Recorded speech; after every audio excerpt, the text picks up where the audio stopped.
All right, everyone, welcome. I want to wish everyone a happy Easter and a festival of the Christ and humanity. I wanted to go even deeper than we have so far. And I know if you're like me, this past week since we last spoke last Sunday has been a deeper dive into the root cause of the survival ravine that is being agitated by outside events. All of the catastrophic things that are happening around the world that are deconstructing the 3D paradigm, causing agitation in my core, causing, particularly me as an intuitive, causing me to begin to pick up the fear of others and to begin to react in such a strong way that at the moment I see a network that's so vast and so immense that I get scared and I don't know how to deconstruct it, okay? And I'm being perfectly candid about the human part of me. And I've told you before, your vulnerability is not a weakness, it's actually a superpower. If you can acknowledging it and go into it, it actually makes you stronger. It doesn't weaken you. So I'm sharing this with you to kind of like go deep into what I have been perceiving, sensing, and feeling, particularly as it relates to this perception of confusion and seeing such a vast network. Particularly that now I'm getting more and more the remembrance of my multidimensional existence. And what I perceive is not one cause and one effect. When I ask, show me the root cause, it shows up like a fan. And I see multiple prong circumstances and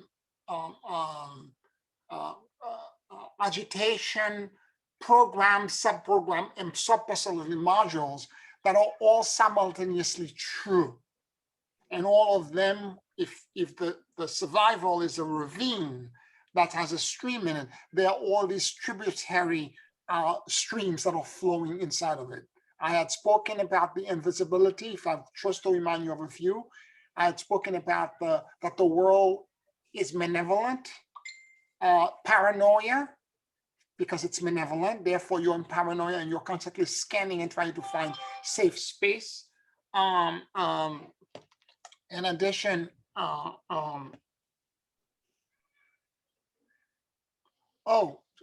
Melton is here. Sorry. And therefore I'm so trying to find that safe space becomes like an important thing if you're still in survival. And in addition, it's important for us to begin to understand as well that there are other deeper root related to all of this. And I want to get into these deeper roots, and I want to have a conversation about this today. I'm going to preface this by saying, to my mind, this is actually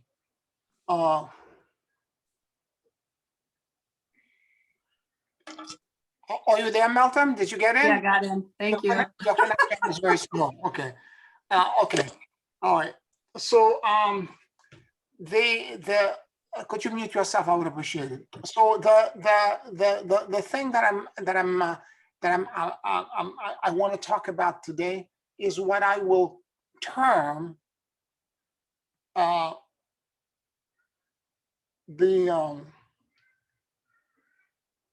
the Unholy Trinity.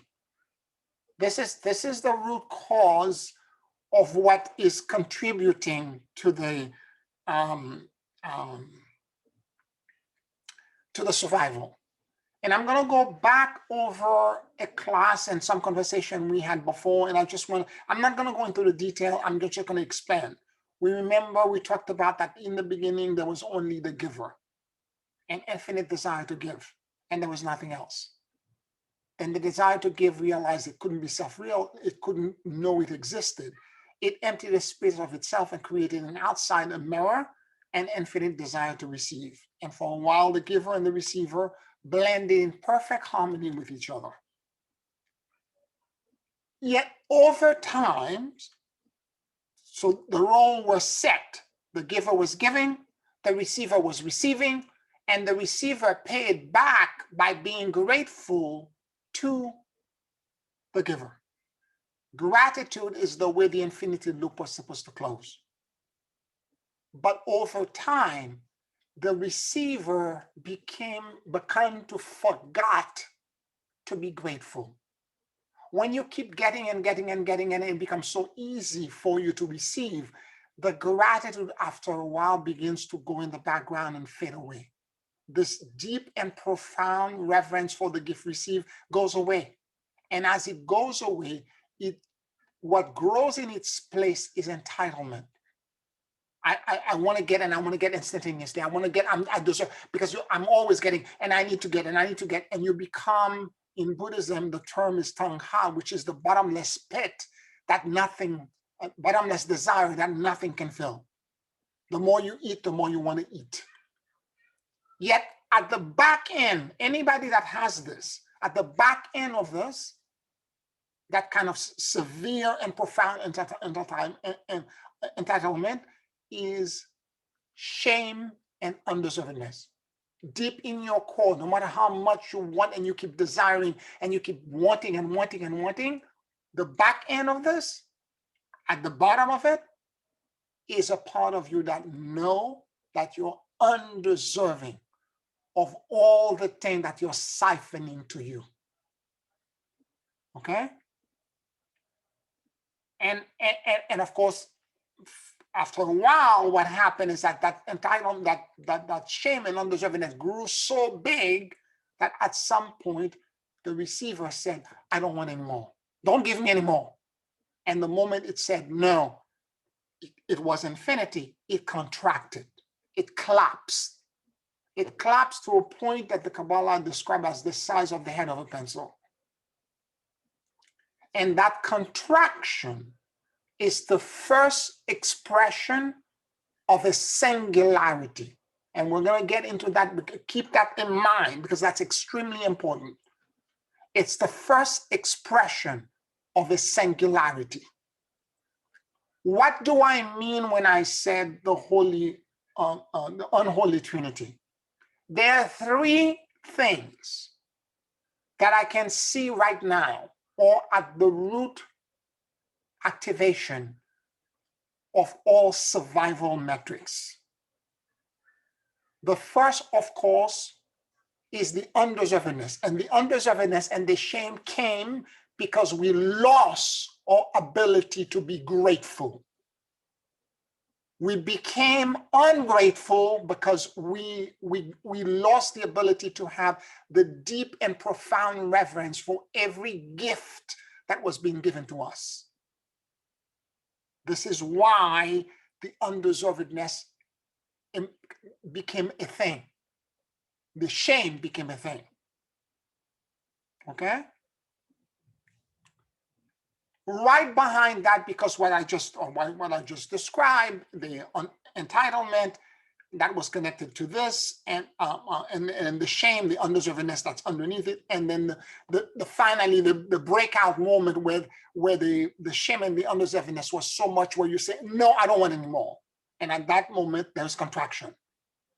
That contraction is the first moment that a being that was infinity times infinity became, which was in multiple, there was not a reality, not a parallel universe, not a place that it was not.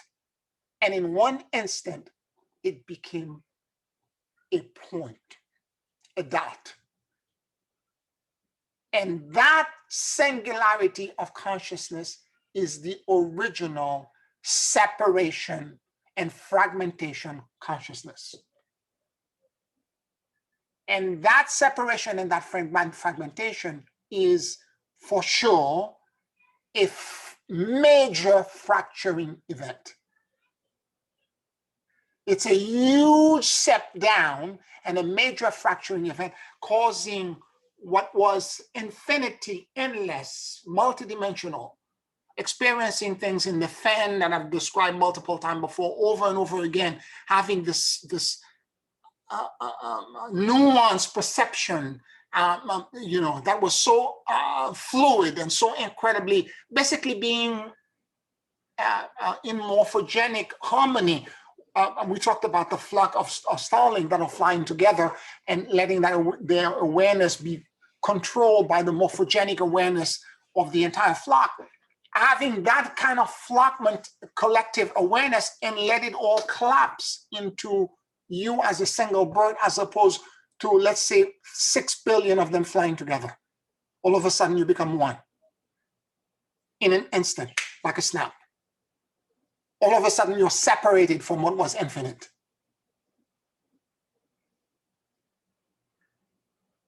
So that's one of the Trinity. So you have undeservedness and shame. You have that singularity or separation of consciousness. Okay? And then finally, what this brings around as a consequence of these first two things is once you're separated and you're disconnected to the collective, you're experiencing lack, deep and profound lack, where you're now outside of this fluidic, perpetually renewing and self-sustaining system. You're completely outside of it. And you're experiencing lack, and lack of all kinds. You're in fear, you're experiencing lack of love, you're experiencing lack of support, you're experiencing lack of money, lack of health, lack, and so on and so forth. And that comes from these, literally, that what I call the the unholy Trinity, or termed differently, the dark Trinity, which is undeservedness, shame, singularity or separation of consciousness, and thirdly, lack. And if we're going to reverse engineer the process, we need to understand how these things are connected to us. Because if we want to pull because our entire body, the epigenetic memories of our ancestors, of us as human beings, as the gender that you are, the race that you are, etc., all of it is connected to that, and it's hundreds of thousands of years that we have existed in that awareness. I mean, genetically, epigenetically, and so on and so forth. So it's not just a question of having inner conversation with ourselves and trying to change, although that's important as well, how we think, catching ourselves thinking habitual thought, and realize the thought has to change because thought creates everything. If I change the way I talk to myself, I will change my inner conversation, and it will begin to affect the neuron net inside of me. But more to the point is that the epigenetic stuff is at the DNA level, is to remove and reverse that the thought system that has maintained it. And what's holding that fabric is these three unholy things. We feel undeserving and shameful. We are holding our consciousness in a point instead of accepting the truth of who we are, which is vast, immense, and multidimensional. We are the entire flock of trillions and trillions and trillions, and I don't know what the number is of consciousness, all collectively together. And finally, we are because of these two, we are allowing ourselves to experience lack, like we're outside of this self-renewing and perpetually moving system. And it's important for you to Try to figure out in you, in your body, in yourself, in your life right now, what are you shameful about? What do you feel undeserving of? What part of your life right now where you are not accepting the fact that, particularly as it relates to lack, because let's go to something that all of us have experienced. Okay, instead of going to the more abstract thing, let's start with what we know. All of us are experiencing lack of all kinds. Lack of health, lack of happiness, lack of joy, lack of love, lack of money, abundance, lack of connection to the spiritual realm. And I have to be honest with you, because even when I go into the blessed field, when I do a deep meditation and I find myself in the complete stillness and rest of the Holy Spirit, and I'm at a place where everything is in complete surrender, and I'm actually in this vast and immense rest where there are no thought and no idea, I still see myself outside of that system. I don't perceive myself as belonging, or as being, not even belonging, as being, as identifying as it. This brings us to the second point, which is the separation. Seeing yourself as a fragment outside of the whole system. In the Tibetan Book of the Dead, over and over again, the book keeps talking about the same thing. The 49 days of the Bardo, every day, one of the Buddhas will come to try to invite you into the light. When you're transitioning, it happens, which is the Bardo of dying. You see this bright luminosity. The next day, if you fail, and every time, all they keep saying, you have to recognize that the light is you. You have to identify that the light is you. It's not something that's outside of you. It's not God separated from you. You have to recognize that what you're perceiving as God is actually you. And this is the problem, and this is the leap. And what's holding the leap to keeping us from jumping into it? It's the shame and the undeservedness, which was the test. Because I told you before in the last week that the original giver knew when it connected back to the receiver, when the receiver said, come back, I am afraid, I made a mistake, come back to me. And it connected back to it to try to embrace it. And as it touched it, it knew that if I restored everything, I can continue to give the receiver everything it wants, but I will not be able to remove the braille shame. This is a process that is going to be internal to its own consciousness. And to help, when it touched the receiver back, it shattered it in a gigantic spiritual detonation, and at the same time creating a matrix, an illusion, a stage, if you will, universes, realities, as a means to allow the pieces that he's shattering to learn to give and receive from each other. And at the same time, the shame and the undeservedness became the resistance. And it is the resistance that I'm trying to teach you how to overcome.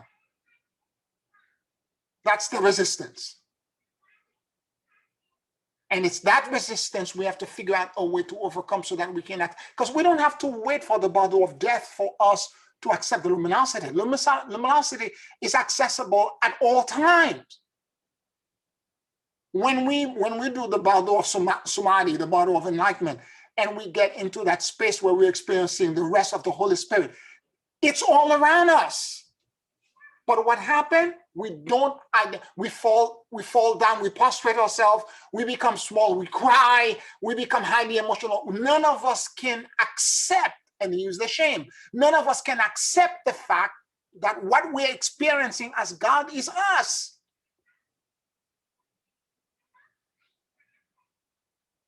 including me.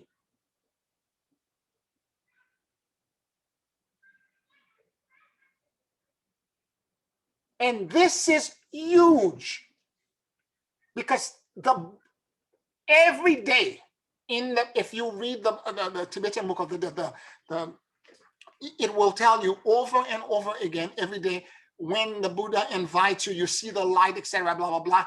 You have to recognize that the luminosity is you. And then the next sentence, because recognition and liberation are instantaneous. And it matters not what your karma is, because it's all an illusion. Today is the festival of the Christ of Resurrection. We should really be focusing on finding a way to accept that when we go into that blessed field and we experience this incredible release, we are not outside of the system and getting some little trickle of grace. We are the generator of the grace. We are the grace ourselves.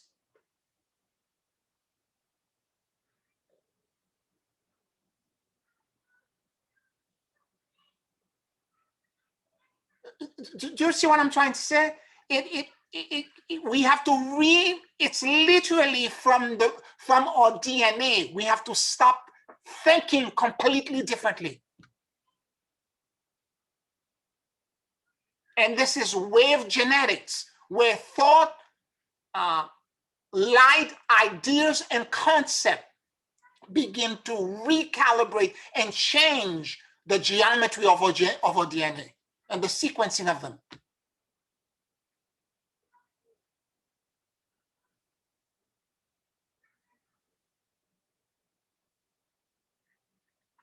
It's important for us to understand how critical this is. Because at the moment I get it, and I'm in it for 2 hours, and after that it just flies right out.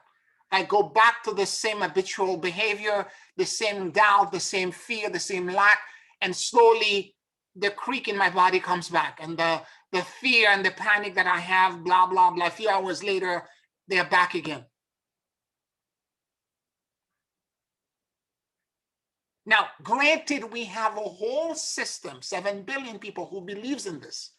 But you and I, all of us who are participating in this, we sign up to be the salmon that's going to swim upstream and trailblaze the path of return. We sign up for this. I'm trying to encourage you to stand up and say, no, this is not good enough for me. For I am this luminosity. I am the rest and the peace. And I am becoming the indivisible emptiness and luminosity.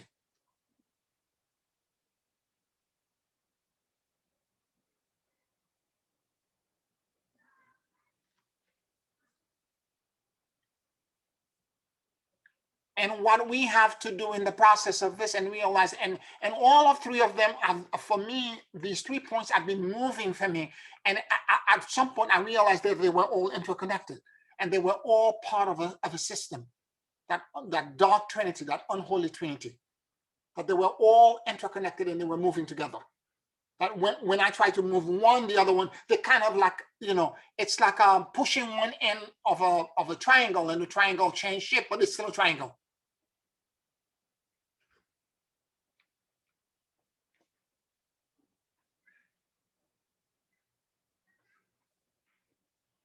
Any questions, any comments?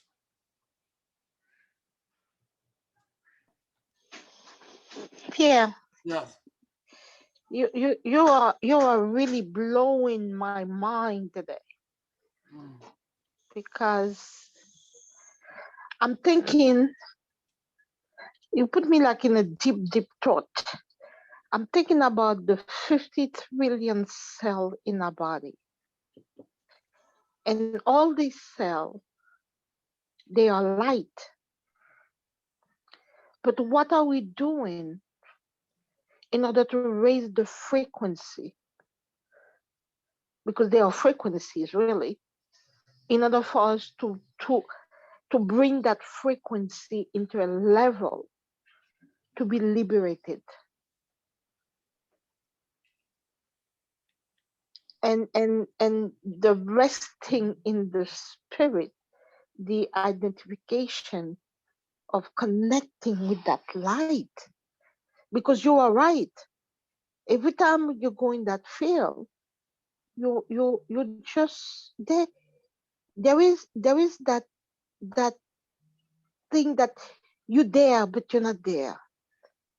You're trying to be part of the light, and you're like, but what am I feeling? You get a glimpse of something, and you know it's not really, you don't really merge with it.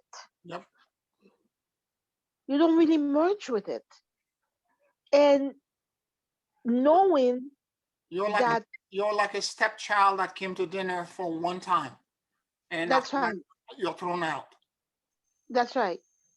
And now that you're explaining it the way that you're explaining it, and when you think that the cell in our body, it's really the imprint of God. It's his thing that, I mean, it is his frequency, it is his light. Yep.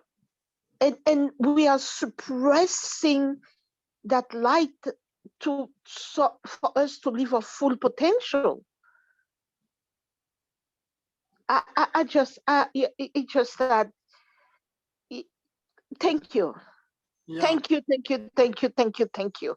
You're welcome. You're welcome. And keep in mind what's to your point with the DNA. DNA is light. It's like code. The lampshade over the light that's dimming it is the Yeah. undeservedness and the perception of lack. Yes. Because we feel undeserving of the ease and the flow and whatever exists in that blessed field where everything is abundant and immense and everything is instantaneous. We feel undeserving of this. Yeah. And because of the undeservedness and the shame, we see ourselves outside, and therefore we have to be in lack. And if we're in lack, we can only be in that space for a moment to get a little bit of a morsel. And after that, we have to go out. We have to be thrown out. And all of it is a lie. It is an utter lie. Well, it is such a deep lie that they put in us, that disconnection that they put in us. Yep. From everything else, like religion and all that, and knowing that the God is a God that you cannot reach, and you have to be holy in order to reach it. You have to go to the priest. You have to go to. You understand? So it's our work is cut out for us. Yep. And We are the light. We have to reverse all of this and realize that it's the biggest lie ever perpetrated on humanity. We are the ease and the flow and the luminosity. Yeah. Every time you go into it, and multiple experiences we all have had together in meditation, all of a sudden you find yourself in that place where there's holiness all around you. The sensation for while you're in it is still, I am a singularity experiencing something immense outside of myself. But if I momentarily join with it, I come back to myself again and saying that it's not me. Yeah. Yeah. And that's the problem that all ancient texts, including the Tibetan Book of the Dead, keep saying over and over again. The only purpose of Bardo, of transitioning from one place to another, is to find the luminosity that's in there and accept your identity as the luminosity. That's the only purpose. And you don't have to be dead to do that. Absolutely not. In fact, if you were to do it now, the benefit is because you're going to be conscious. It will change the world. It will change not only you, but everything around you. That's the whole point of the ascension path that we're following. And for all of us to do this collectively together, we can better humanity.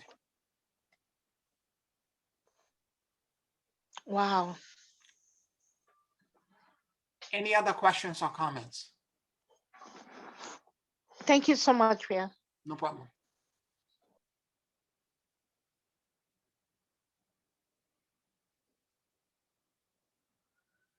Anybody else?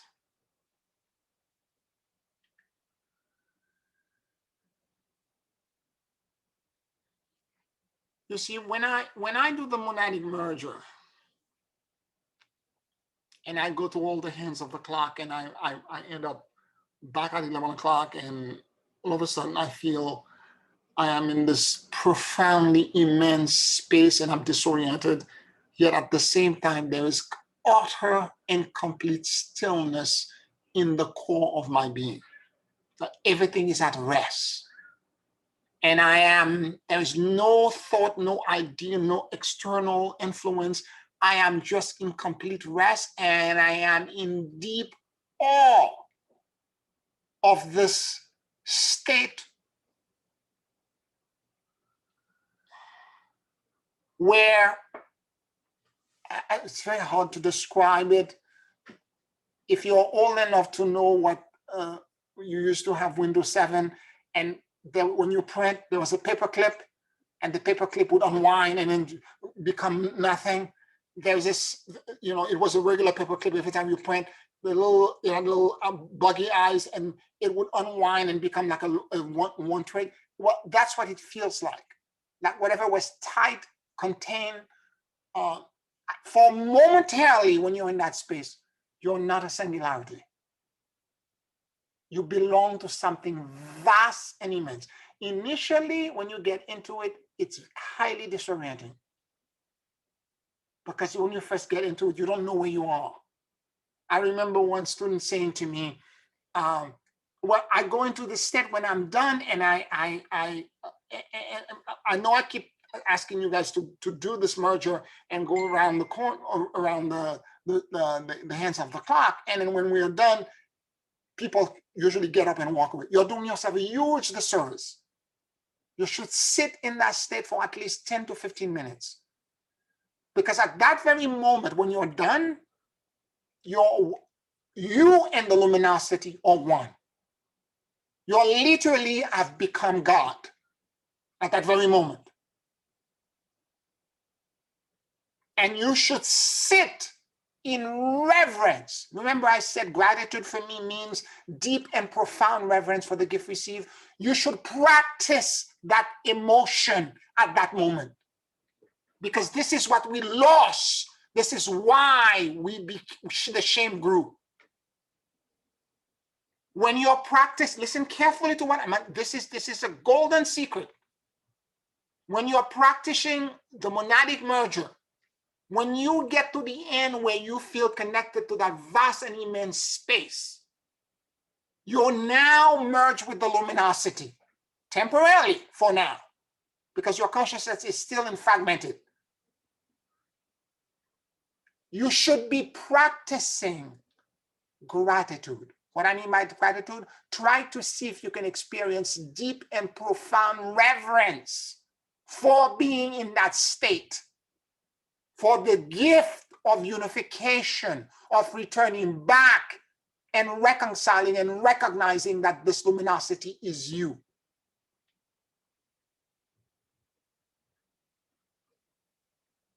We are reverse engineering. That's what we lost.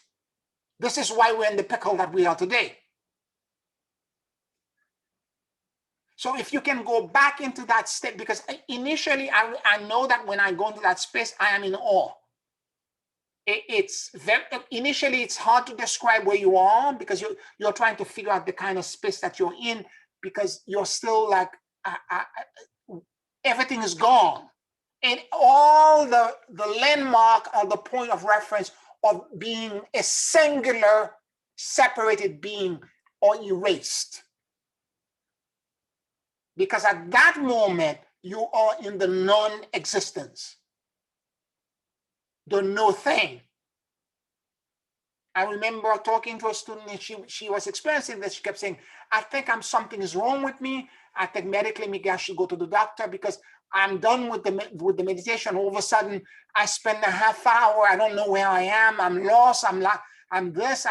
I think she thought something medically was wrong with it. She's so separate. And I'm looking at her, I said, no, this is exactly what's supposed to happen. At that moment, you're one with God.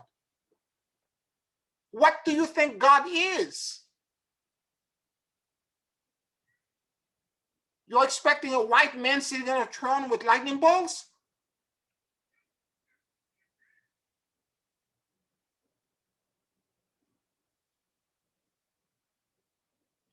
So when you're in that state, practice the gratitude.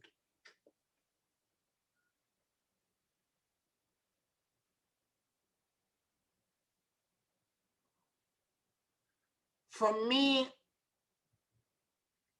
going into that space and letting myself sit in this awe.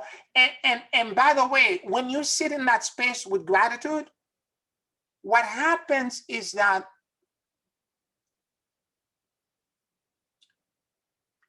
all of the lack that you had in your life,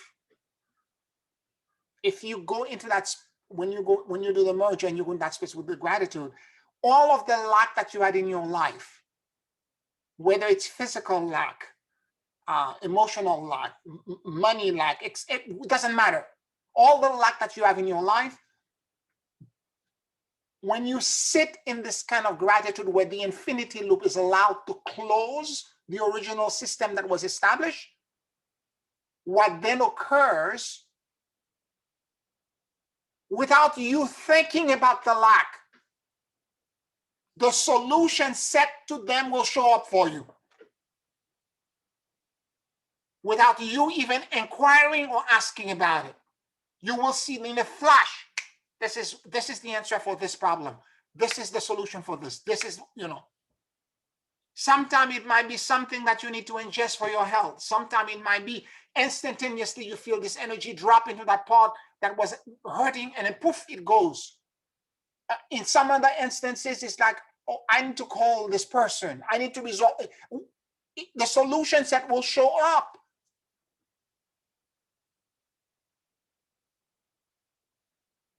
Because lack is alien to a harmonious and a balanced universe. If all of us were in harmony and were perfectly harmonized to each other, there would be no lack anywhere.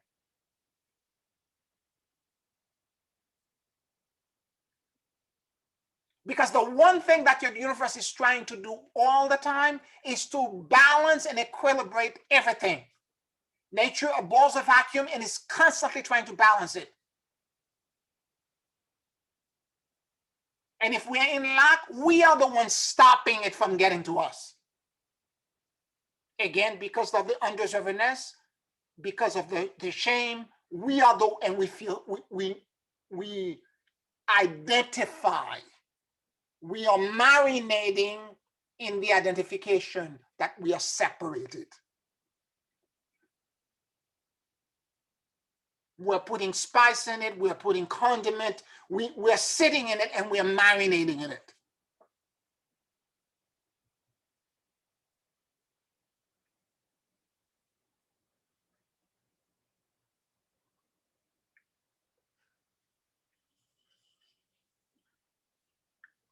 When I passed the point of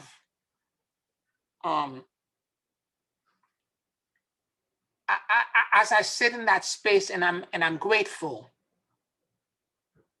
after a few days of feeling gratitude and having a whole bunch of answers coming up for resolving for me, then what shows up often for me after that as a different emotion is an adoration of that state of being. Not in the church version of adoration, where you see the Holy Sacrament and you're pouring love and adoring it as if it was. I am adoring the fact that I am the system, that I am part of it. I'm not separated from it.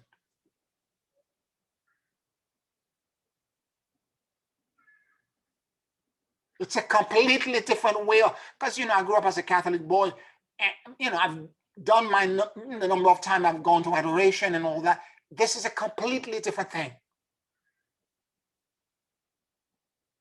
I'm not seeing the sacrament as separated from me when I realize that I am part of the sacrament.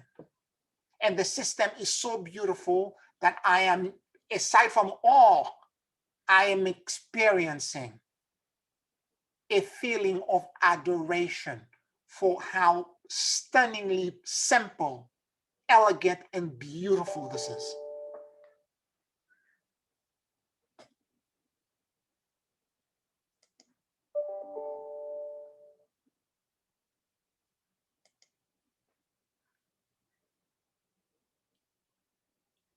Any questions, any comments?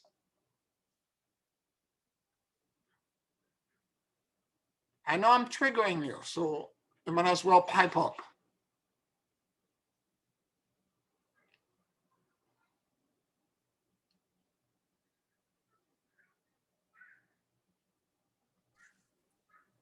Pierre, Yes.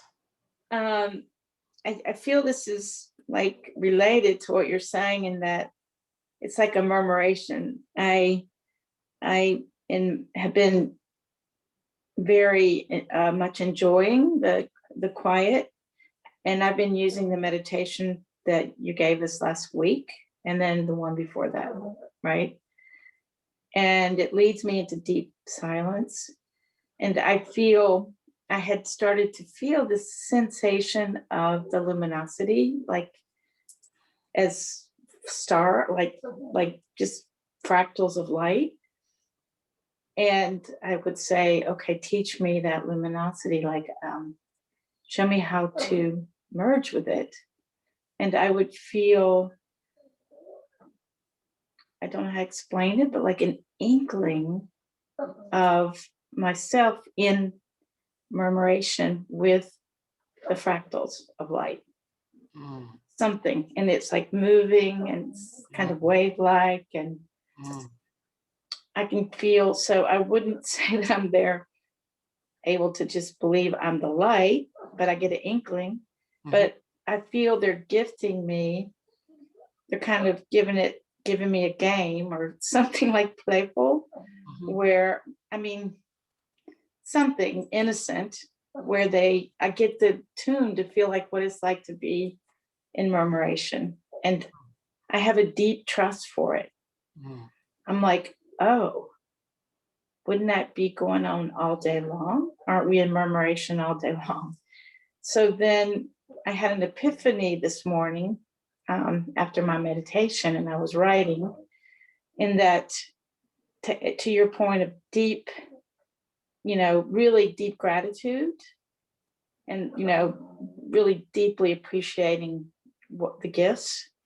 And I connected dots that I have been in proximity this week with 4 people that are close with me, and some are in my pod that have COVID. All right, but I was like 6 degrees within little tiny moments of being with them. And something changed in all 4 cases.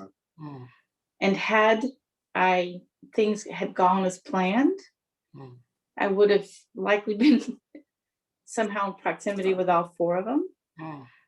But I ended up not being in proximity. Like, a friend was supposed to come from the city and she had to cancel for Easter. And, she didn't feel, she had a backache, and it turned out she had COVID. So I realized this morning, I knew that I felt in grace, and I felt it was a gift to be alone today. But in that, this murmuration thing that's gone on off and on all week in this meditation, I thought, whoa, that's a kind of murmuration. Like everything got synchronized. Everybody took their movements. And I feel bad that they have COVID. I'm not saying I'm lucky and they're not, but it just wasn't meant for me to be in their presence, and everything took its shape and everybody took their movement. So somehow for me, I felt there was a connection of surrendering and just trusting, to your point, receiving beyond what that we're going to be given and guided. Beautiful. Wow. Beautiful example. Beautiful example. Yeah. I mean, one of the examples was by an hour. We were meant to meet. A friend was coming here. She owns the tea store here, and she had a new Chinese tea which she wanted to teach me how to work with. And an hour before she was to come, she got her results. So just, and luckily everybody's okay so far. So yeah. But anyway, and I was disappointed in certain moments, but there was something in me that just said, oh, okay, that's how that's going to go, and just would surrender it. Yeah. Realize that the blessing that this has in it as well, because again, the other thing as well to remember is that everything is a mirror. So one of the things that I've been experiencing this week, since I spoke to you last Sunday, is that the chaos that's happening outside of me and how it's being presented through my friends' crises, to the people I'm trying to help, to the people I'm trying to mentor, there's something about what they're experiencing that exists in me. This is the reason why I'm telling you that I said Ho'oponopono to every client. Because, and my teacher said it to me, aside from saying to me, you can only keep what you're willing to give away, which I thought was still the most profound thing I ever heard. But the second thing that he said to me was equally impactful to me, was that you teach what you want to learn.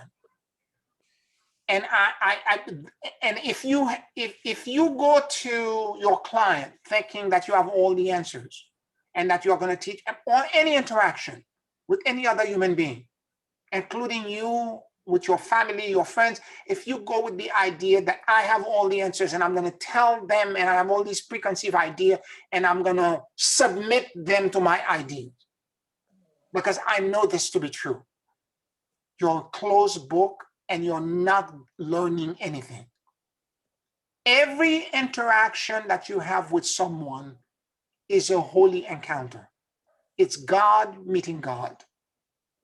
Every interaction is an opportunity not only for you to share your understanding of God with them, which is what I'm doing in class now, but I'm asking you to contribute and talk to me back because I want to learn. My God needs to learn too. I need to hear from you so that I can, lots of time, particularly when I'm teaching, like I'm teaching today, it's a channeling. And a lot of time you say something, you all of you contribute, and what you contribute is so profound and so deep. I have to go back and listen to the recording and with my notepad and take notes. So having this understanding that there is a mirror. So if somebody shows up in your life as with experiencing victimization, there is a part of you internally that's victimized that you're not seeing. The outside is a mirror. And you need to learn how to understand that when the mirror is reflecting, go internal and try to find where it exists in you. Because if you heal it, then that opportunity, the person who's presenting it to you as a mirror is gifting you something you've learned. This is learning by grace as opposed to learn by karma. And you don't want to learn by karma, because karma is it starts with a B. Karma is painful, and you don't want to learn by karma. So if you're wise, the experiences that you're having, your friends, all these things that are happening, there's something that they are trying to demonstrate to you. Particularly when there are 4 experiences like that, the universe is trying to lead you into a certain understanding. And you need to go, when you go back into the field the next time, ask for the lessons to show itself. Do not remove the test away from me, but show me the wisdom so that I can learn once and for all and never have to repeat this again.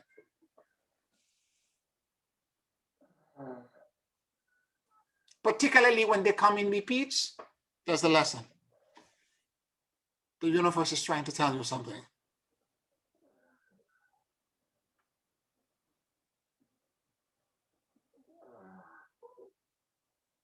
Anybody else?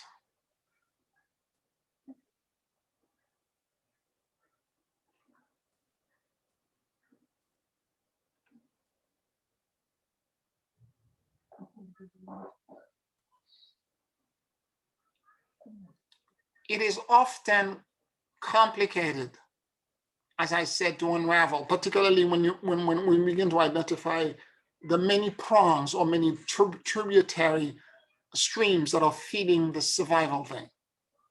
And particularly with the external agitation, as I just mentioned, the mirrors of so many things, disasters around the world, climate instability, that or the other, COVID, this, vaccine, that, this, that, or the other, people that are in crisis, that one is feeling this, that one is feeling that, and when you're seeing all of these things that are agitating you and causing you to have angst, you need to acknowledge, the first thing I'm acknowledging, and this is me at the beginning of this week, I am not at peace. I have to acknowledge it. I'm not at peace. The place that I usually go to, I'm finding, like if this is the high bar, I'm trying to jump and I'm going under. I'm not hitting it. I'm not at peace. This is not where I'm at. And why am I not at peace? Because I have attachment to the people I'm trying to help outside. So as I realized this is what I was doing, I'm like, okay, what really is the situation of this person? Are they in victim mentality? Okay, if that's the case, then internally there's a part of me that feels victimized. So that's what I need to resolve. It's not what's outside. And if I can resolve it within me, I won't be attached to it anymore. And if you can understand this dynamic and you can begin to resolve these things in you,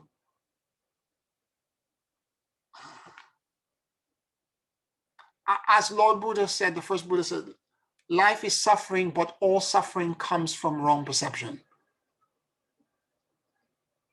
So if you can shift your awareness about what you perceive to be the undeservedness, the shame, the lack, if you can change how you perceive it, suddenly you will realize just by a thought, just by me changing my way I identify myself as, instead of me being outside of the system, if I identify for a moment that I belong to the luminosity, I am part of it,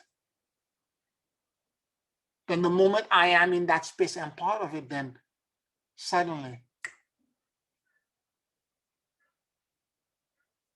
the solution, the inspiration, what I should be doing to resolve the 3D conundrums will show themselves to me.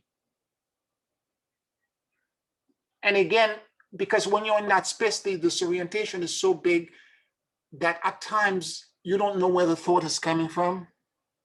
And it feels more, it's not just a thought, it's like it's not a voice per se, it's like somebody inserts an idea, but it's coming like a thought into your head.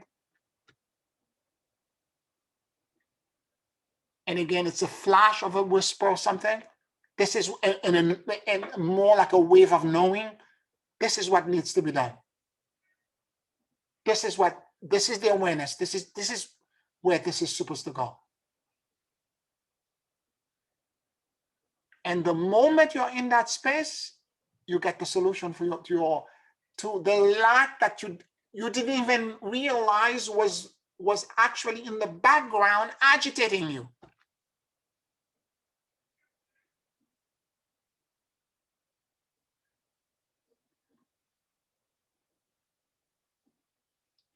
And the moment you're able to figure this out, then you can move forward to resolve it.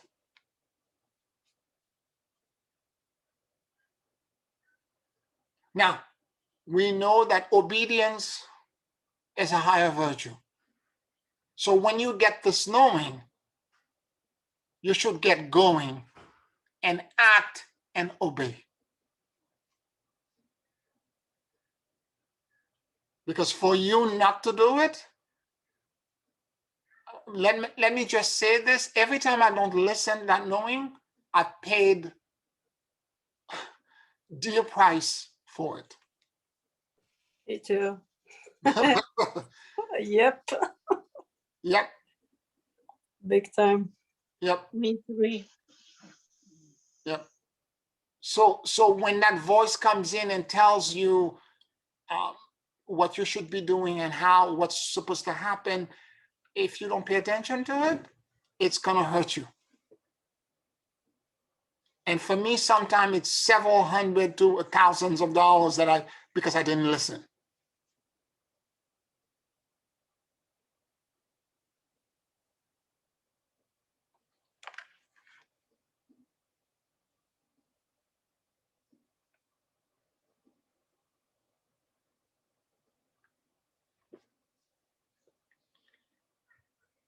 So the identification to that space, to that state of being, where there is a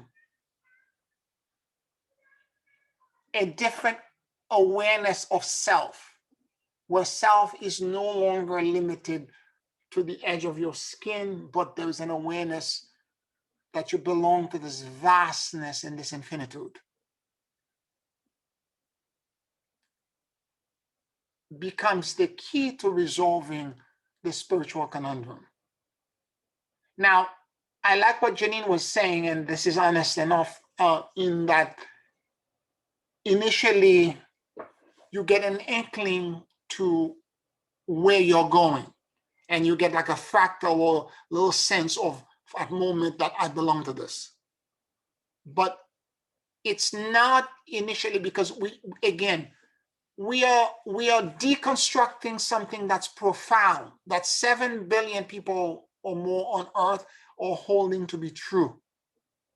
Therefore, and we're part of that group body, and therefore we have to unroot and disconnect ourselves to that group body. Every human being in your epigenetic ancestral history believe this to be true as well. You got to deconstruct a whole bunch of stuff. You got to unroot. You literally have to demolish the whole house, including the foundation, in order for you to establish a different awareness of self, where there is no lack. Again, the key there is that when you get into the merger, you need to be in deep and profound reverence for being in that space.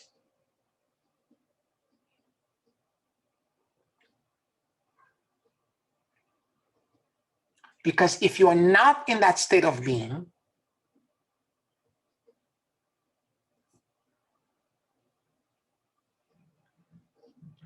you will not, you will soon, and again, as I said, it took a while for, we're ancient beings, we've been there since the beginning of the universe. So it took a while for us to cascade down into the 3D.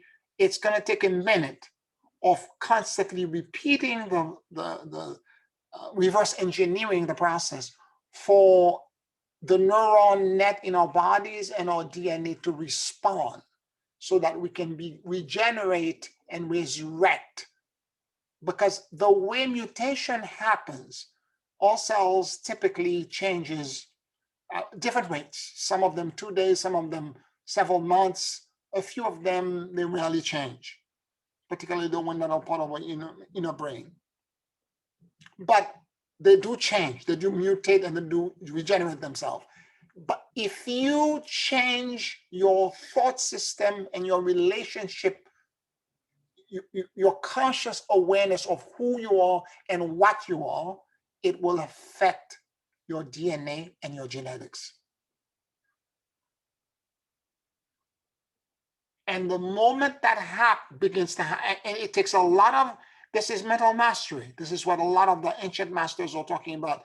And, in fact, in the Tibetan Book of the Dead, they talk about the fact that the bardo of dying, when somebody dies and they see the luminosity, it's only a tiny percentage of gurus who, by the time they see the light, recognize that the light is them, that goes right into it. And then they ascend immediately as a Buddha, and they don't have to go to the rest of the 49 days. And they said, if that happens, you will know it immediately, because you will see that the person who's dying becomes illuminated with an inner light and begins stunningly beautiful.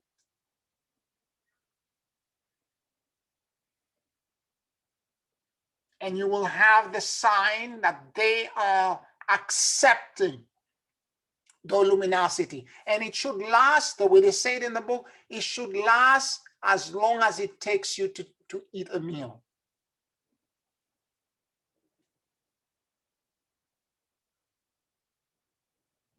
I don't know what kind of meal they're talking about, because I can eat a meal for a very long time. You know, I can spend 3-4 hours eating a meal very easily, because I can talk in between, and, you know, particularly if it's multiple courses, and, you know, it could take a while. You know, Pierre, by you talking of what you just said, I remember, you know, Gabby, Yes. when the mother was dying in Texas, apparently there were about 4 or 5 people in the room. And as she was transitioning, they all see a lot of particle of light that was coming down in the room. Mm-hmm. And then the mother had a arm up in the air saying, and that's the way she passed. She just said, I'm going up, I'm going, until she didn't say anything anymore. And as she was saying this, the light was full in the room. Mm-hmm. Beautiful. And I'm always wondering, what was that phenomenon? Yeah, and if she's not alone, there's another student of mine that I know. When her father passed, it was the same way. She kept saying her father became so beautiful and so illuminated that she had to go and hug him in the bed. She said, I don't understand. I've never seen him so handsome in my entire life. Yeah, because the Christian husband, Yeah. you know how they're very, these people are deeply Catholic, and Christian husband kneel in front of the bed. Mm-hmm. She said, mommy, bless me, mommy, bless me. Yep. I can recount. I can say to you that when my teacher, Dr. Stone, was passing as well, was transitioning, the people that were around him experiencing something that's powerful as that. There was so much light, they experienced his actual ascension into the light. Yeah. And so much so that none of them were in mourning for 4 days, because they were in the light. His light was still with them. Yeah. So, and again, you don't have to wait for that moment of transition for you to accept the luminosity. It happens during meditation. It happened to Lord Buddha under the Bodhi tree. I mean, it happens all the time. And we want it to happen while we're still here because we want to impact the world. We want to guide humanity into something else. Thus the practice, thus everything that we're doing now. But I want to point out that the Tibetan Book of the Dead is clear that if you can recognize it, that's it. That's it. You stretch out. You enter in the field of enlightenment. But that's the thing with her too, Pierre. This lady, I don't think it has to do. I guess it depends on whatever the deity or in the Book of the Dead, it's from Tibet, and these people are talking about Buddha. But this lady, it doesn't matter what you call it. Yeah, it doesn't matter. She's one of those people that will sit there and do 2,000 Ave Maria, 1,000 Ave Maria. Yeah. She was removing her shame and undeservedness by doing this. This is what she was doing. Okay. The pilgrimage and all the things that people are doing all of this. This is them removing their shame, their undeservedness for not accepting the light. So you do a pilgrimage to Fatima on your knee. You do this, you do that. As you do this, you're removing your shame. Okay. We're doing the meditation. We're trying to connect. As we're doing this, we're dismantling the shame. Doesn't matter what the system is. You have to apply huge effort to get to it. Yeah. Whatever shape the effort is. Some people, they get sick. They battle cancer. They do this. It doesn't matter. Yeah. Here. Yes. I keep getting dreams about my mom and dad. And I do the Hono prayer and things to it. But I guess that's probably me removing the shame because they come to me in my dream. And other times, even when I'm meditating, they'll flash in or one or the other and those kinds of things. So I guess it's an example of me removing the bird of shame, or is that? Yeah, and it could be as well that it's pointing out to maybe program and false belief that came from them, because the sin of the fathers and mothers fall upon the children. Okay. They teach you without thinking that they're teaching you. And a lot of time, it's not so much what they say by telling you don't do this, it's by their behavior. This is the way we learn. We learn by them not doing what they're supposed to do to empower us. And we become victimized. We learn, we mirror what we see. Okay. You see what I'm saying? And it could be that makes sense. That the universe is trying to, your higher self, your God self is trying to show you this is the root cause. That's where you need to. And again, this is what I mean by epigenetic memory, ancestral memory. Okay.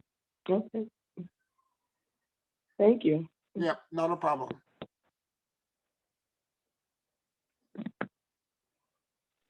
Pierre? Yes. Regarding our monad, so even though we can't perceive it necessarily in all the parts of it, my question is, even now we're moving, are we moving, let's say, with our monad, again, like a murmuration, like, are we synchronized now? And we're the luminosity, we're the, one of the points of light, right, in the unlimited luminosity. And is it, I get a sense sometimes it's like a collective vibration. And if the shame is removed, or some aspect, someone in the monad has reached the light or removed shame, does it elevate our frequency to be more available for that to us to join that collective alchemy in the monads? That's tough. Yes.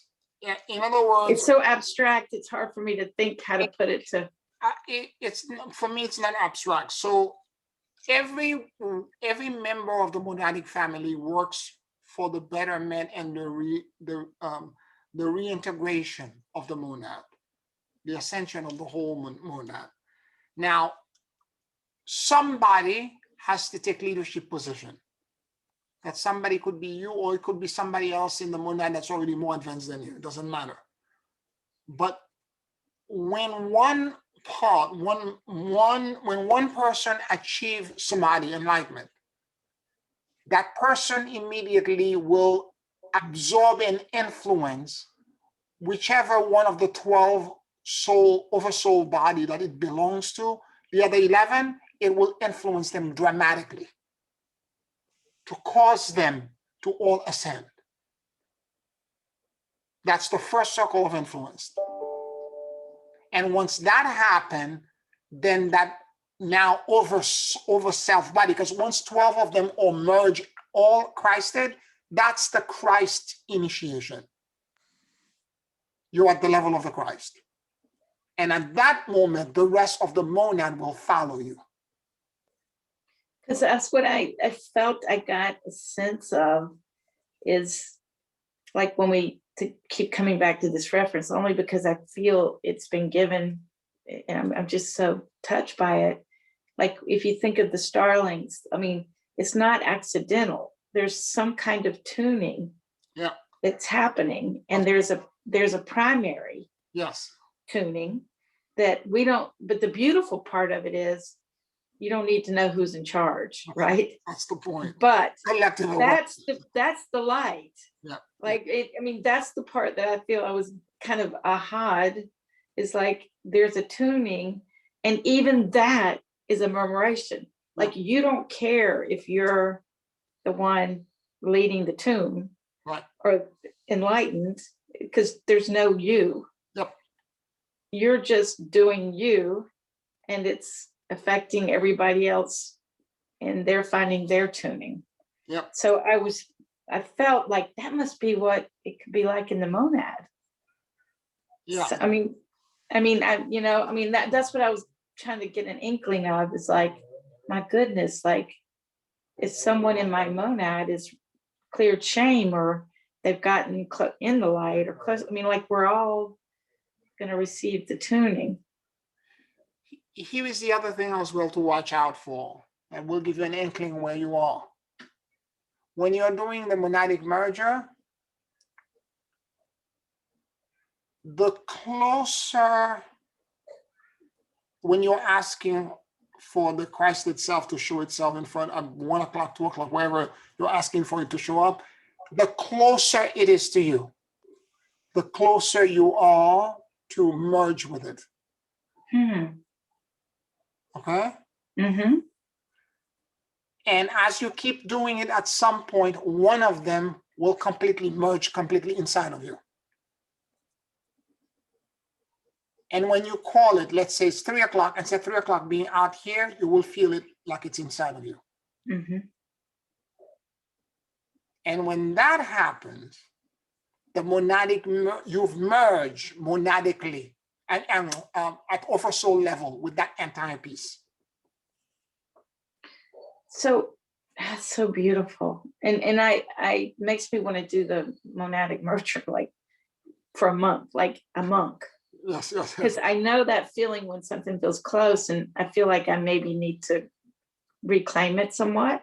Yep. But are we, so the question is part of the monadic work, are we reconfiguring the geometry?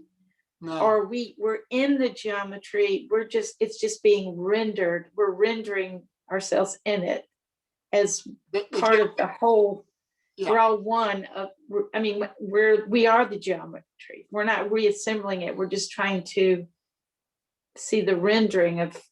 That's it. Right? Okay. Exactly it. That's exactly it. You got it. The geometry is already there.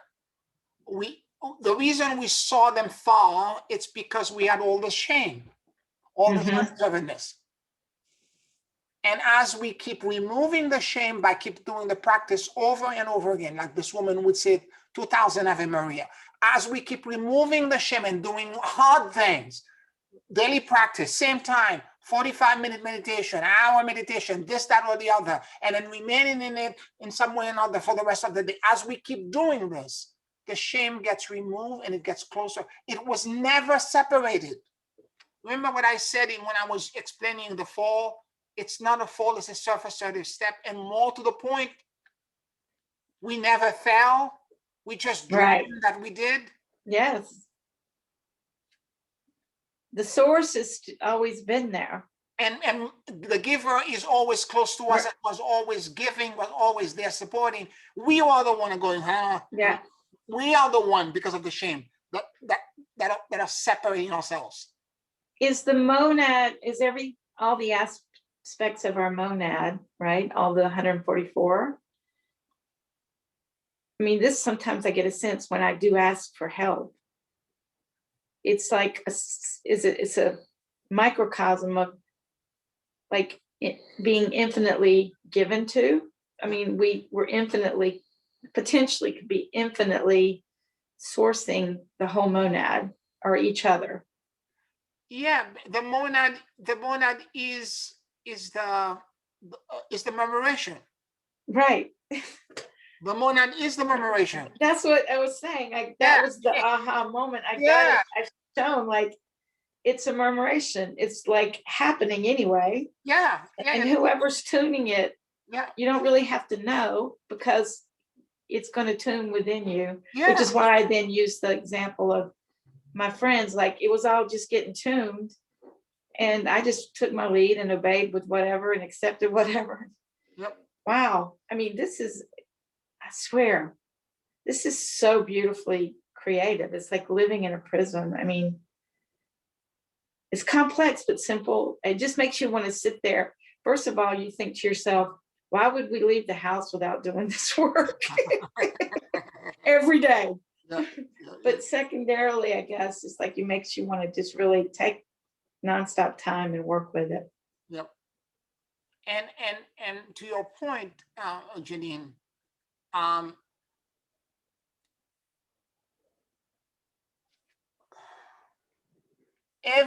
the 50 trillion cells in your body, the consciousness that exists in each cell is also part of the memoration. That's what. And the only reason why there is disease, it's because each cell is acting like a singularity separated from the whole. I heard like a voice. I mean, I kind of, again, when I was writing afterwards, but I really had an awareness, like, it's so simple. We think people are Catholic and they're Buddhist and whatever, black, white, whatever. No, there's people who are in the murmuration and the people who aren't.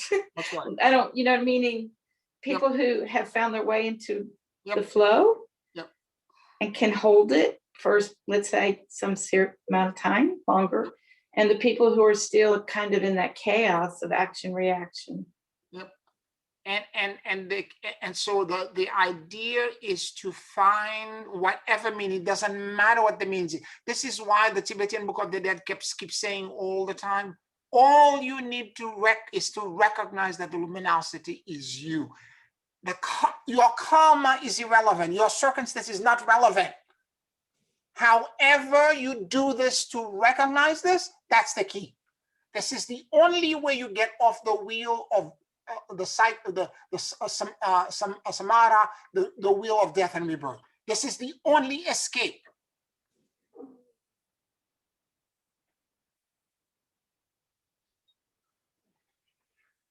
And the moment you're there, that's it, enlightenment.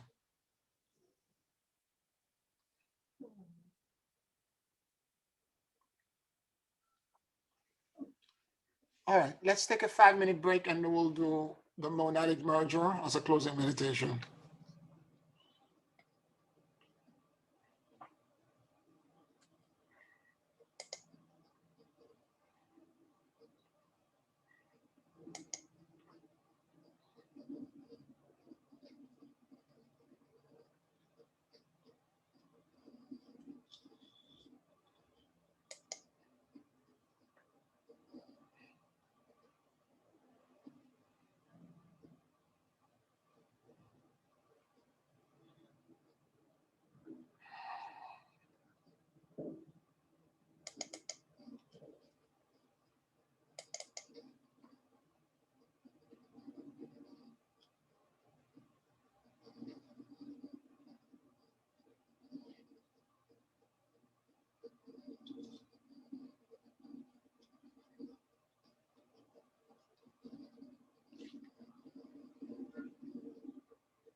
Take a very deep and slow breath.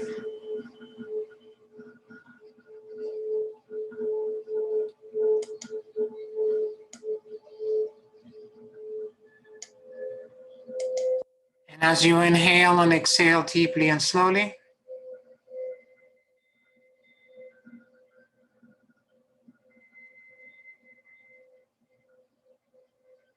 allow the universal life force that permeates everything to enter into your lungs.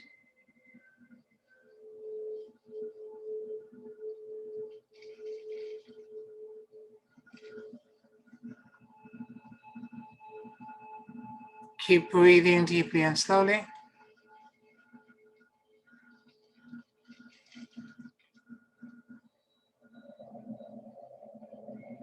And let your soul and your awareness drop in the middle of your chest.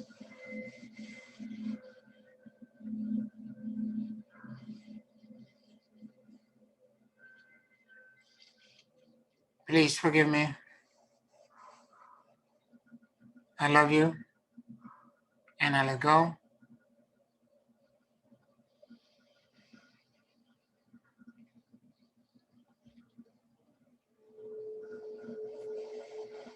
Please forgive me. I love you. And I let go.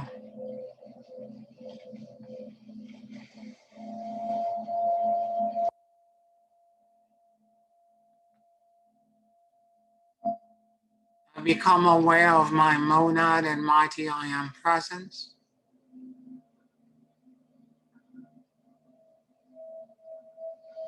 I ask for a complete and total merger with my Christ itself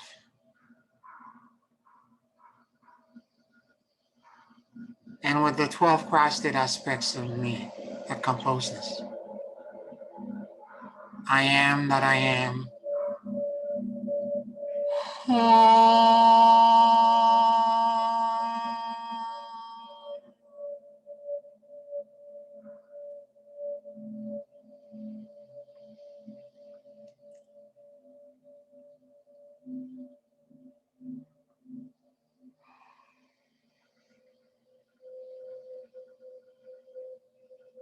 I become aware of my Christed with a self body that exists at 12 o'clock.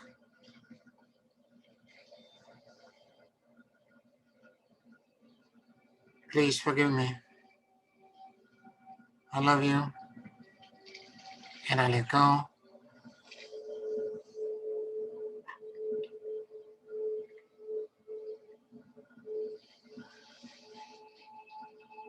I ask for a complete and total merger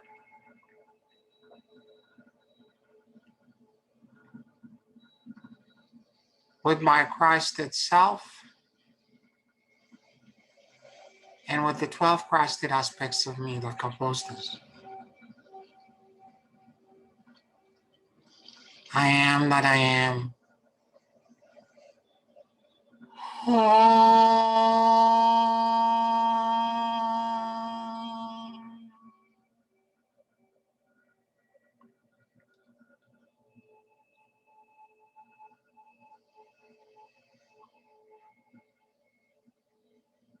Please share and merge with me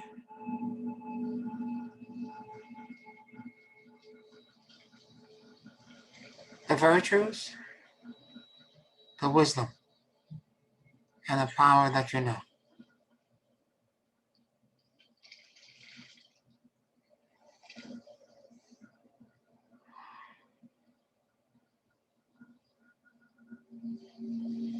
I release all attachments, fears, and control. And I surrender to the great emptiness and endless luminosity.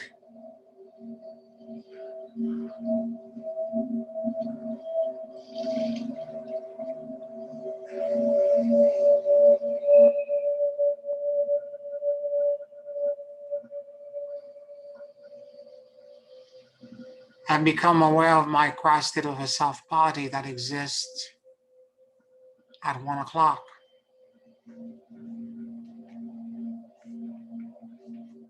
Please forgive me. I love you, and I let go. I ask for a complete and total merger with my Christ itself and with the 12 Christed aspects of me that compose this. I am that I am.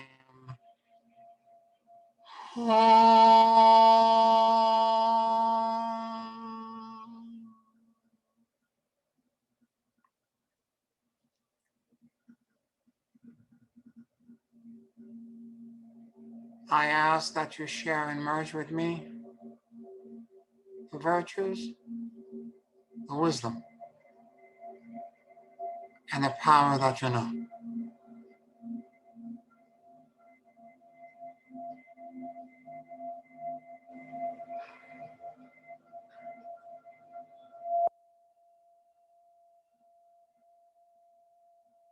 Please share and merge with me the virtues, the wisdom, and the power that you know.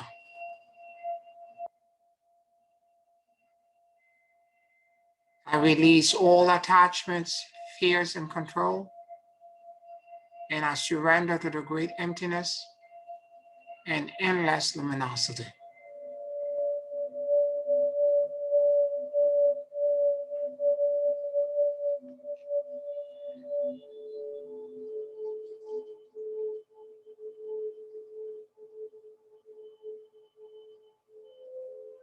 I become aware of my Christed over self body that exists at 2 o'clock. Please forgive me. I love you, and I let go. I ask for a complete and total merger with my Christed self and with the 12 Christed aspects of me that compose this. I am that I am.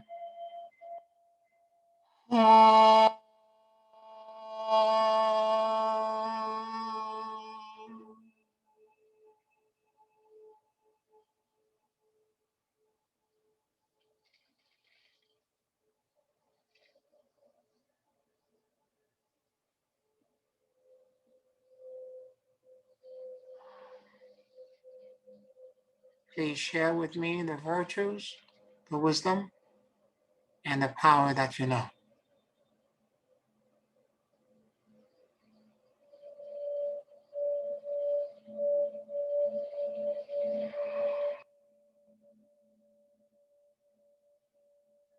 I release all attachments, fears, and control,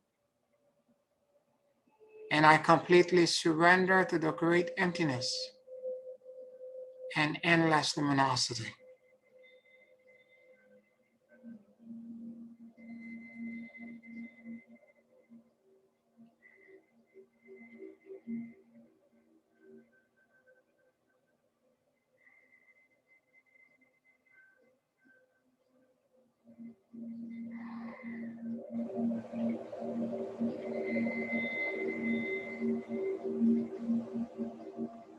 I become aware of my Christed over self body that exists at 3 o'clock.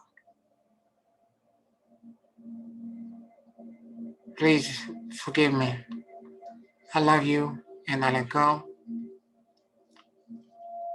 I ask for a complete and total merger with my Christed self and with the 12 Christed aspects of me that compose this. I am that I am.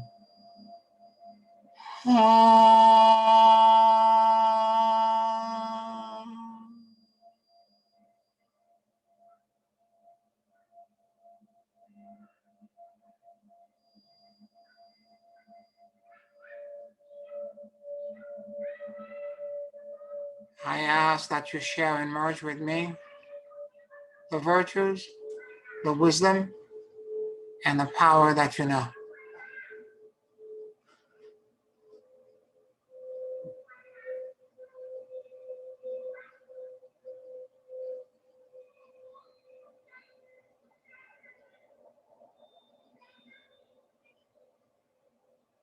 Please share and merge with me. Rather, I release all attachment, fears, and control, and I surrender to the great emptiness and endless luminosity.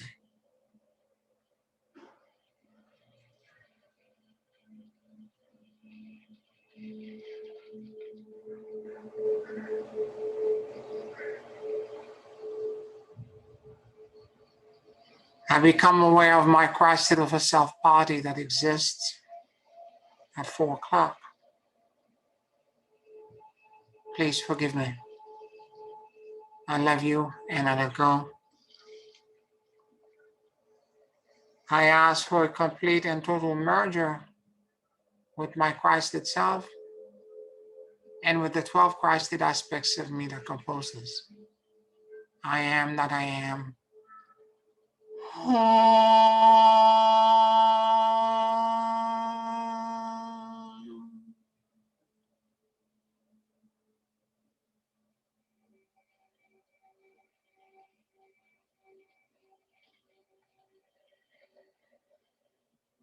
Please share and merge with me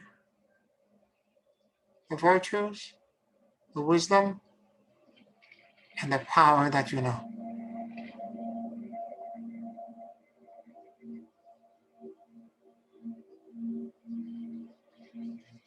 I release all attachments, fears, and control, and I surrender to the great emptiness and endless luminosity.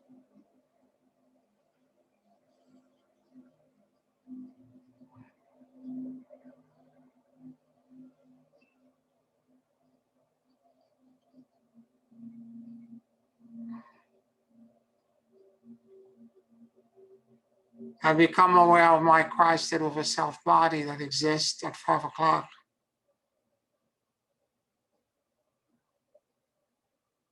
Please forgive me. I love you. And I let go. I ask for a complete and total merger with my Christed self and with the 12 Christed aspects of me that compose this. I am that I am.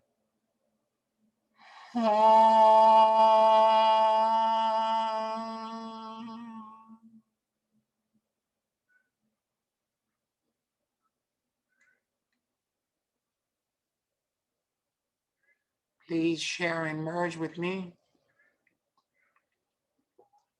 the virtues, the wisdom, and the power that you know.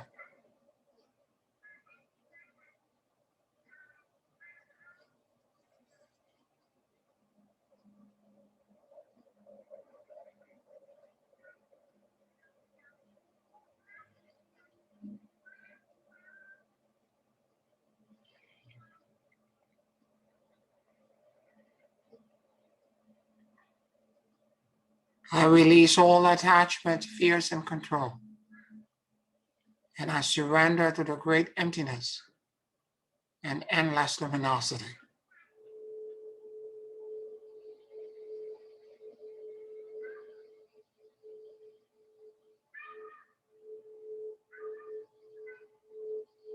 I become aware of my Christed over self body that exists at 6 o'clock.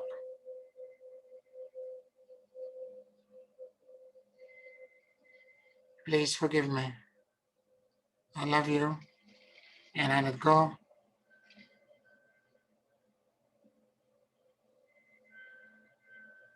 I ask for a complete and total merger with my Christ itself and with the 12 Christed aspects of me that compose this.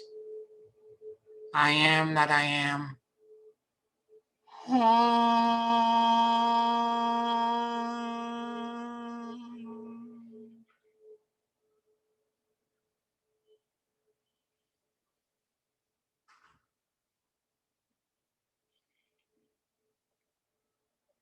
I release all attachments, fears, and control.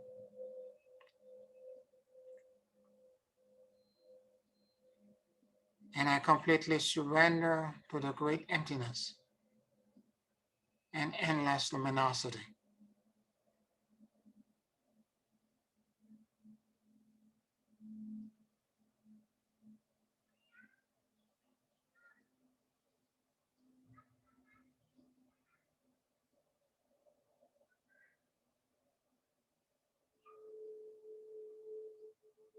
I become aware of my Christed over self body that exists at 7 o'clock.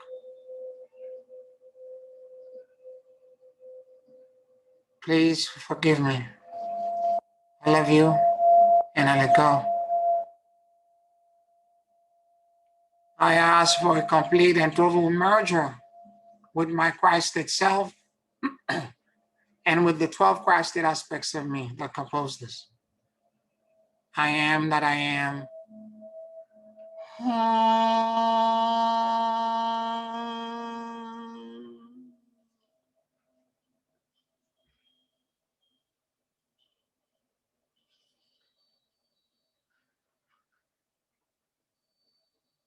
Please share and merge with me the virtues, the wisdom, and the power that you know.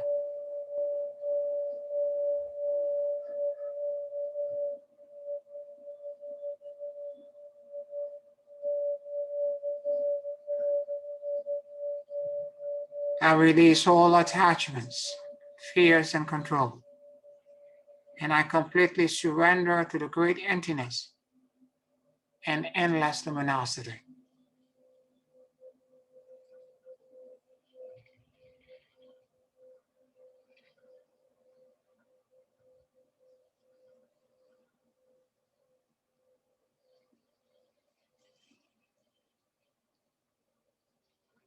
I become aware of my Christed over self body that exists at 8 o'clock. Please forgive me. I love you and I let go. I ask for a complete and total merger with my Christed self and with the 12 Christed aspects of me that compose this. I am that I am.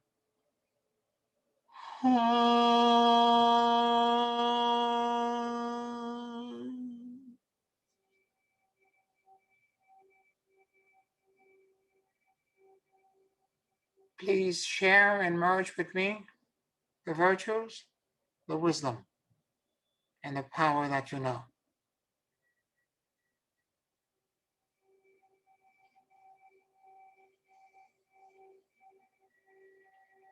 I release all attachments, fears, and control.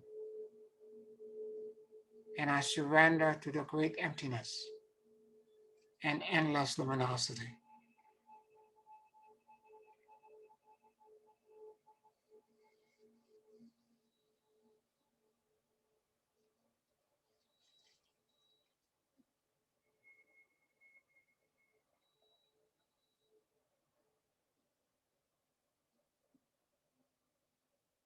I become aware of my Christed over self body that exists at 9 o'clock.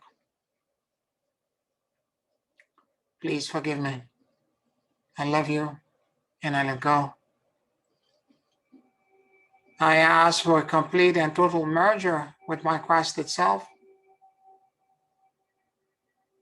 and with the 12 Christed aspects of me that compose this. I am that I am.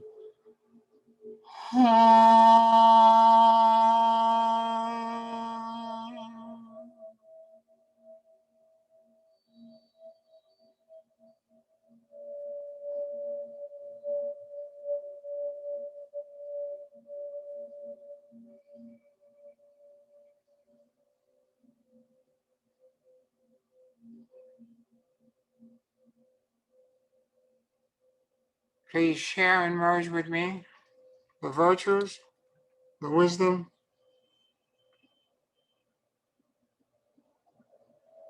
and the power that you know.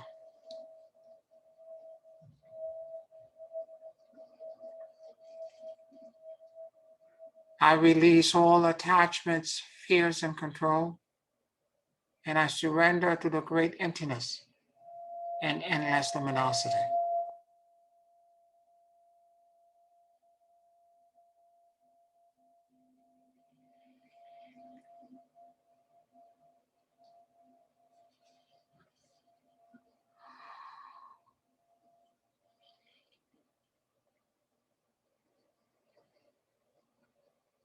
I become aware of my Christed over self body that exists at 10 o'clock.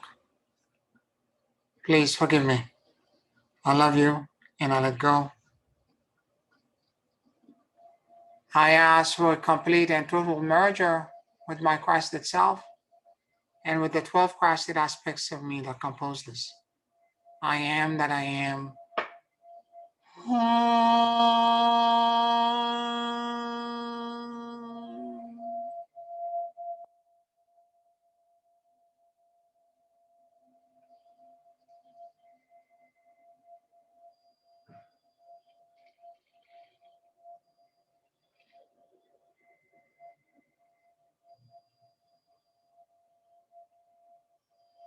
Please share and merge with me the virtues, the wisdom, and the power that you know.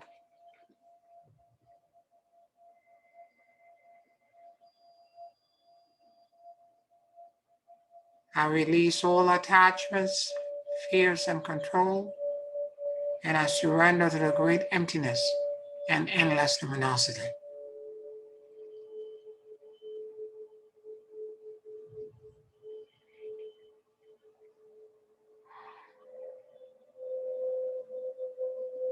I become aware of my Christed over self body that exists at 11 o'clock. Please forgive me. I love you and I let go. I ask for a complete and total merger with my Christed self and with the 12 Christed aspects of me that compose this. I am that I am.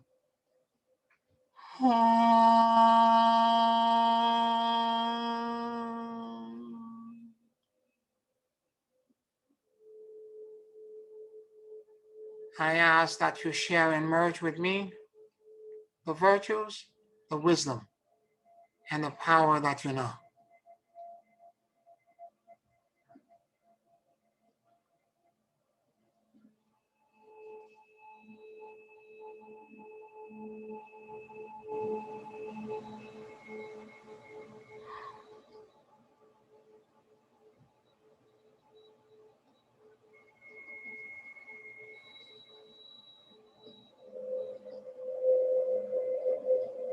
I release all attachments, fears, and control, and I surrender to the great emptiness and endless luminosity.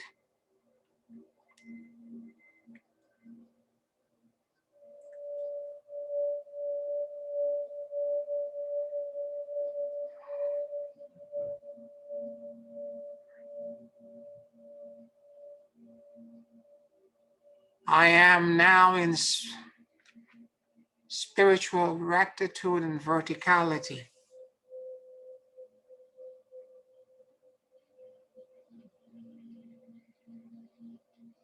In the circle whose circumference is everywhere, whose center is nowhere.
I am becoming the indivisible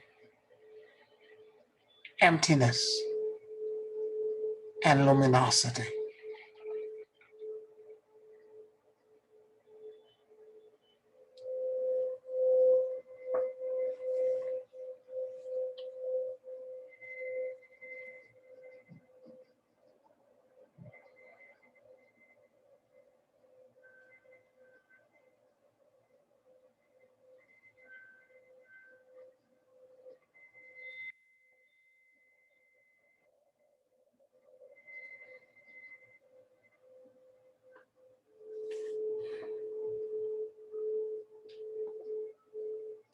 Hosanna into the highest. Hosanna into the highest. Hosanna into the highest. Take a very deep and slow breath.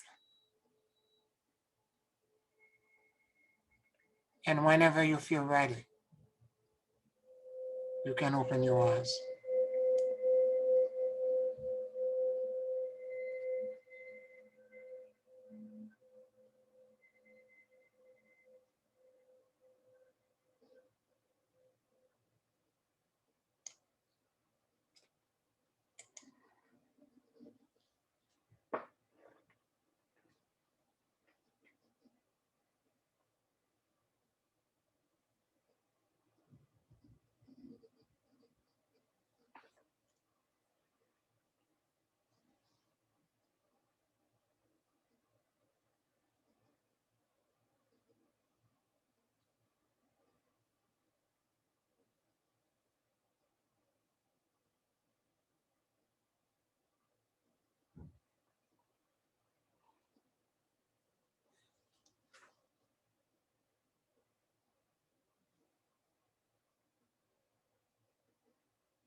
Since all of you are deeply surrendered and merged with the luminosity, I will politely say goodnight, and I will talk to you next week.